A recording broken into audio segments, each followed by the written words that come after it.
뭐 그간 노동운동하면서 뭐 다양한 이야기들을 들려주셨는데요. 사실 뭐 의원님과 얘기를 나누자면 이 얘기를 빼놓을 수 없을 것 같아요. 한국 여성의 전화. 네, 23년간 또 활동하셨는데 네. 구체적으로 어떤 일을 하신 건지요?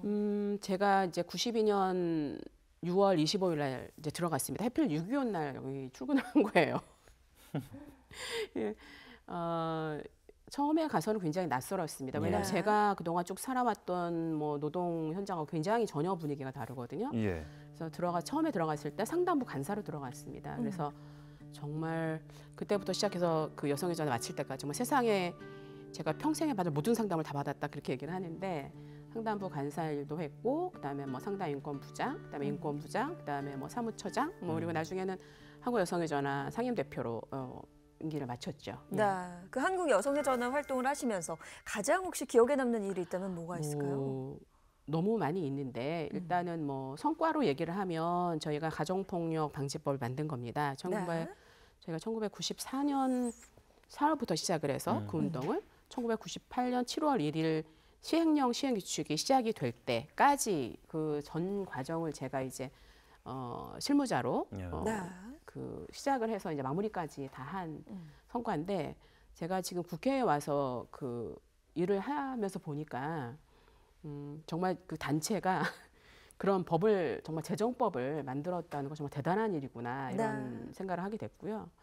그다음에 뭐 그 외에 기억에 남는 일은 너무 많이 있는데 가장 가슴 아픈 일들은 그런 거죠. 예를 들면은 이제 가정폭력을 오래 당한 사람들이 나중에는 이제 그 가해자를 죽이는 사건들이 있습니다. 저희가 1년에 한 보통 지원하는 사건만 3-4건 정도 하거든요. 그거를 이제 저 같은 사람 많이 하죠. 그래서 제가 약간 우리 수사반장 같지 않냐 막 이런 얘기 하는데 그럴 때 사실 도와줄 수가 없는 면이 되게 많고요.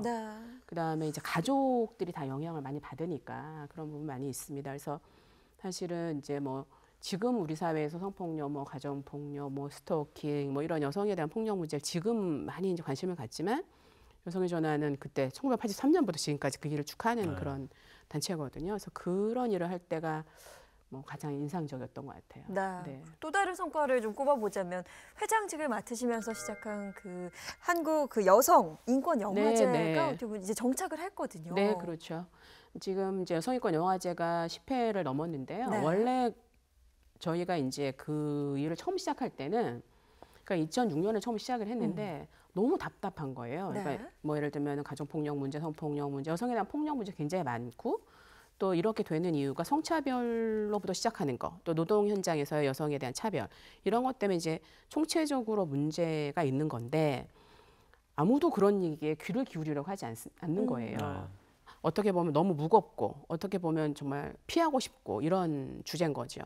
그래서 어떻게 하면 좀 더 많은 사람들이 이 문제에 귀 기울일 수 있을까 이렇게 생각을 하면서 제가 그냥 사소하게 우리 사무처장한테 이렇게 얘기했습니다.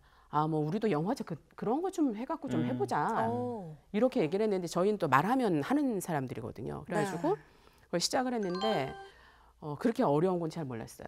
그러니까 예를 들면은 외국에서 어떤 영화가 좋은가 서치도 하고 그 영화를 수입을 하고 저희가 그다음에 그 영화에 자막을 다 입히고 그 영화를 상영을 하고 그런 영화사를 차릴 정도가 됐습니다. 그래서 이제 원래 처음 시작할 때 끝날 때를 정해야 되잖아요. 그래서 시작할 때 우리 10번만 해보자.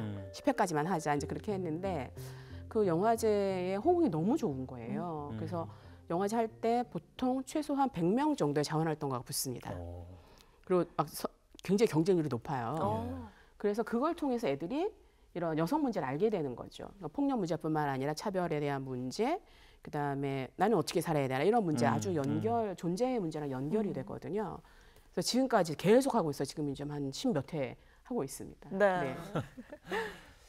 자, 좀 예민하고 민감한 사안일 수도 있는데 뭐 공론화된 지 이제 꽤 됐기 때문에 이런 수십 년간의 대한민국 사회의 여성 차별의 역사가 사실 그 운동권 의원님들, 정 의원님 같은 분들 또 자원봉사자들 이런 분들의 숱한 노력에도 불구하고 개선이 잘 안 됐었는데 또 이게 묘하게도 미국에서 비롯된 이제 미투가 큰 반향을 일으키면서 사회 분위기가 몇 년 사이에 완전히 달라지는 그런 상황이에요. 그 몇 년간의 경험들, 기억들 어떻게 느끼시고 계세요 지금?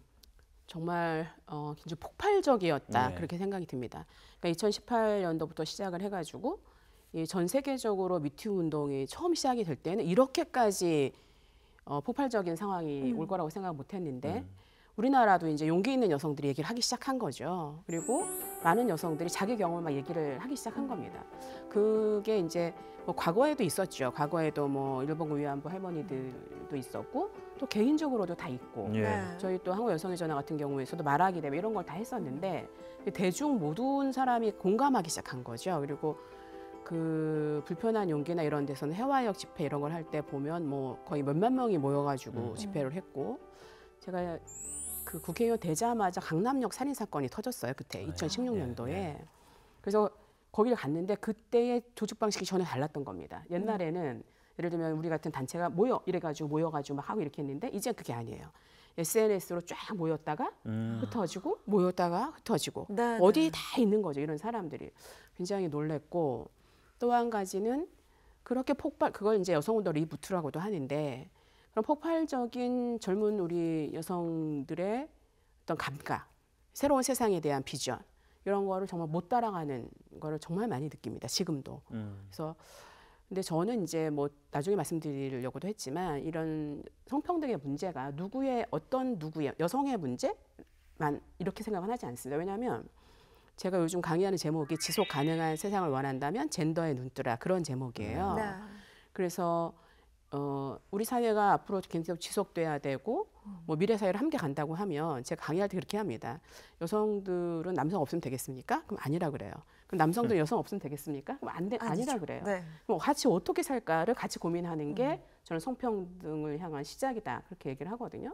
그래서 사실은 좀 놀라는 건 요즘 젊은 남자 친구들, 뭐 기자나 이런 사람들 보면 굉장히 의식이 좋습니다. 네. 예, 그래서 전혀 이제는 과거하고는 점점 달라지는 세상을 많이 느끼고, 저도 열심히 막 따라하고 있고, 뭐 여러 가지 이슈에 그런 부분이 있죠. 예. 네.